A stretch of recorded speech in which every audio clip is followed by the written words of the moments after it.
I like a box, not because it's a box.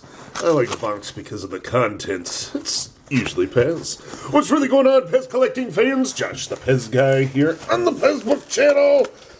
There's no tape. I'm digging that. Do me a favor, questions, comments, concerns. Set that there. Any and everything down below. Now then. All right.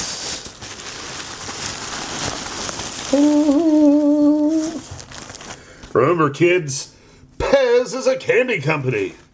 And remember, adults, PEZ is a candy company. Not a wonderful toy company like we want it to be. So here is some old stock that I was able to obtain.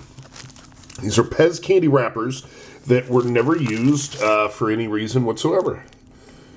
Right. There's got to be a few hundred of them here. So now I can use these for a craft project. I can use them for rewrapping PEZ, although I'm not going to do that. You can use them for a lot of different things. But the coolest thing that I think, there's 100 of each one. Look at these big stacks. The possibilities are endless with PEZ. Yeah, I mean, think about it. And while you do that, until next time.